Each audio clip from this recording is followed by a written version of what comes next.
Hey everyone, welcome to the program, WRSA Radio. I'm your host, G.I.N.O, as always. Hope you're having a good week. What a wild ride politically we've had over the last 2 weeks. Really, as I missed an episode last week, and I apologize for that. I had to run some things around for my son down to his place. Not terribly important, but these are the things that dads have to do sometimes, and it just took me way longer than I expected. So I just didn't get back in time, and I was worn out, and just I just didn't have a show in me. And to be honest, I don't really have a good show in me today either. But I'll get to that later. Anyway, I am back this week, so we have some catching up to do. This week we are going to cover the DOGE and talk about the wrangle of power that has vaulted to the forefront, resulting from the efforts of Elon and his nerd force and the massive fraud and waste and abuse that they have uncovered.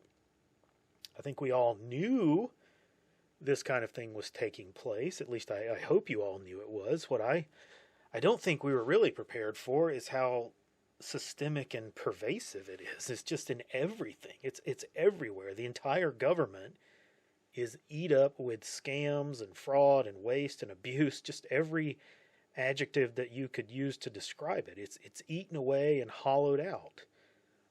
We have a government in name only, and I think I'm coining that phrase, the G.I.N.O. I think it's fitting on multiple levels. The G.I.N.O is nothing more than a massive criminal enterprise that steals the wealth of the citizens and transfers it to the global elite.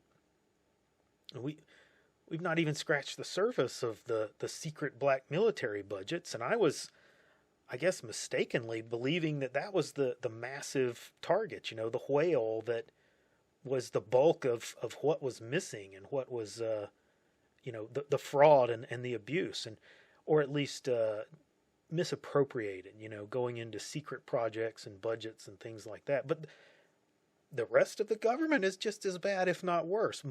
Far more amount money, or at least at equal levels. I mean, it's just shockingly bad. I know you all have seen that debt counter, the national debt counter, the website that tallies that up, and you've seen that number just ticking away and ticking away and ticking away and ticking away and growing and growing and growing. And you look at that and you think, there's no way we will ever financially recover from that. There's no way to pay all that back. But then you learn that we have trillions of dollars flowing out of the Treasury to unknown people, unknown entities. Not only does it explain why that number keeps ticking up and up and up so fast, but you realize, hey, wait a minute. If we cut this off, yeah, we might be able to stop that national debt after all.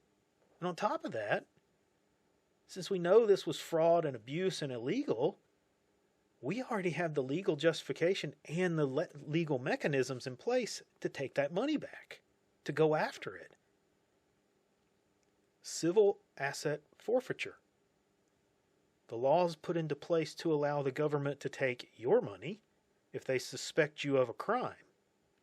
Well, that's been not only in use and honestly abused for decades, it's been held up in court time and time again. You have to go to court to get your money back. That means you would have to demonstrate that you earned that money, or at least had the money legally, and that it was not due to some criminal enterprise or some criminal effort. So we need to move to seize the bank accounts of those who received these funds illegally. Claw back that money. Stop the bleeding. They know that if they go to court, they will lose, and they'll be exposed, so they won't do it. Go after the bank accounts of these NGOs, the nonprofits that have defrauded the American people. Take these funds back. We see this time and time again of, these, Musk pointed that out on a tweet this week of NGOs that are set up to deliver some type of money, monetary support, some type of service to a target audience, and only 10% of the money that they have actually goes to doing that. The rest of it is considered overhead, and it's all budget, labor, if you will. The management, the middle management, the higher ups, it's all of their salaries. That's what it's paying for. It's not actually going to the target audience that it's supposed to go to. Well, that's fraud. That's fraud. We have to do this. It's the first steps in restoring accountability. And then after that, you have to follow up with investigations and prosecutions. The American people, and honestly the entire world, is watching this and realizing that the U.S. has no credibility. None. We demand that other countries follow laws about corruption and improper business dealings, all these kind of things, and yet our government circumvents those laws as it sees fit. No one should be doing business with the U.S. government, period. If you go into business with the U.S. government, you are a fool. There is no reliability there. There has to be an accounting of this and an open display of what has taken place here. I had several conversations about this over the last couple of weeks, and I had somebody tell me, well, cutting the government is hard. Cutting this, and it's dangerous because it could cause a collapse. It's not just so simple as having these teenagers go in and fire people. And I said, well, that's true. I didn't argue that point with him, but I disagree on the basis that not doing this will cause a collapse. Ultimately, it may take some time, but we cannot continue to be a G.I.N.O. It will not last. The inevitable will happen. Eventually, the parasite will kill the host, and there's no stopping it. Doing the cutting, while it is dangerous and could cause problems, is an unknown. It's an if. May go well. May be totally fine.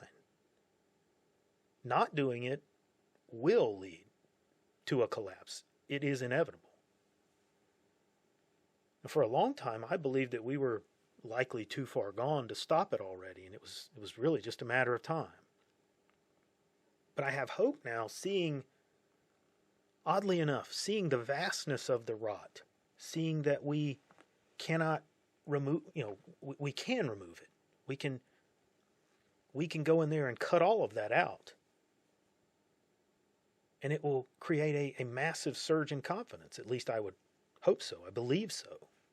A restoration of the trust, and that basis for supporting the system is still there. It's still healthy enough that it will allow a new and restored, leaner, more efficient government to operate in such a way that it can not only balance the budget, but restore the monetary principle, sound monetary fiscal policy, and eliminate the national debt. There's so much money there, it can pay that debt back. This is the only path to restoration that I think, the path that we are starting down. There's still a lot of pain coming. There's still a lot of difficult times. But this is the only way. The only way that doesn't end in bloodshed. Now that's honestly all I have this week. I said we were going to talk about the political struggle, the courts and things like that, but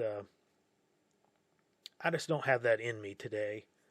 It's a short topic, but while I was preparing this show, I got a call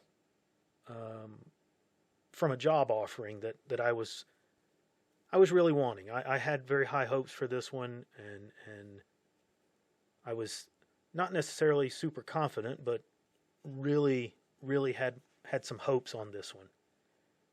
And at least they did have the decency to call me and tell me that they were going with a different candidate. But it's still a kick in the balls. Again, I've had that far too many times. I hate to vent my personal struggles to you all, But it has been 6 months since I lost my job, and I've had more interviews than I can remember, more interviews than I've ever had in my life. Okay, I've been working since I was 14 years old, and never between jobs have I had to interview so many times to land a new job, a new role. I don't know what I'm doing. For some reason, I just can't close the deal. So it's kind of started off my weekend in a negative light, and I hope you guys understand. Maybe next week I'll have better news and a better show. So my apologies to all of you. Anyway, that is all the time I have for this week. Like and subscribe. Come see us over on Gab, Nice Crew, and the Cold Fury blog.